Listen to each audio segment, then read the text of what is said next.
This is your Lead Left vodcast for the week of June 16th. I'm Randy Schwimmer. Welcome back. Those who talk about risks in private credit should also keep in mind that investors always look at relative risk. For example, Moody's analysts observe that without a sustained downturn since the GFC, private credit has not been truly tested, only quizzed. Fair enough. But how did public credit fare over that period? As the analysts also remarked, COVID defaults could have been materially worse without private credit. And when the Fed started cranking up interest rates in 2022, the leveraged loan market went completely offline for 2 years. Direct lenders again came to the rescue. Failing quizzes is still failing. As one top manager put it, when a bond issue hits the market and trades at 40, why does no one write about the risks of high yield? In a liquid market, those risks are considered part of the deal. Your 60 basis points loss doesn't crystallize until you sell.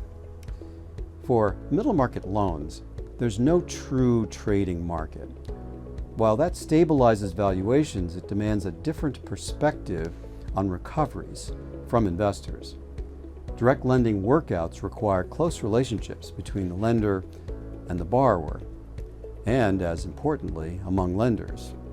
Regardless, recoveries improve with more restrictive documents middle market deals provide.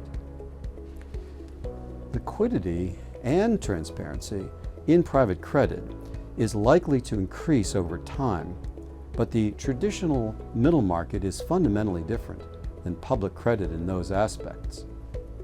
Its benefits are not to be subject to the same volatility investors hope to avoid with private credit in the first place. If you consider private credit to be risky, given where it is in the capital stack, senior and secured, what does that say about public equity? Since 1980, the Dow and S&P have earned 11.6 and 11.8% respectively. Apply modest leverage to a senior debt fund today and you can approach mid-teens returns. Even doing so when interest rates were zero can get you to 10%. Private credit has grown in sophistication. We're not just unitranche anymore. Capital arrives up and down the balance sheet. It's also more resistant to headline risk and general market swings.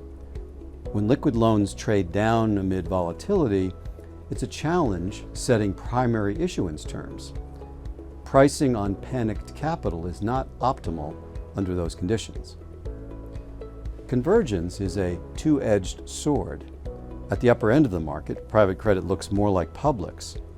Investors benefit from enhanced liquidity and ease of access. But to generate deal flow from larger corporates and growth sectors for the next decade, top private managers will compete with banks and increasingly among themselves. So terms must reflect that. Finally, private credit risk varies depending on where in the ecosystem you reside. We know that structural innovations favorable to borrowers tend to flow from publics to privates. 3 decades ago, high-yield bond incurrence-only covenants, Cov-Lite, were passed down to broadly syndicated loans. Then those same aggressive terms migrated in risk-off environment to upper middle market private credit.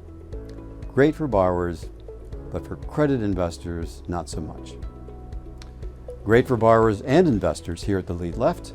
This is Randy Schwimmer, wishing you and your families a safe and healthy week.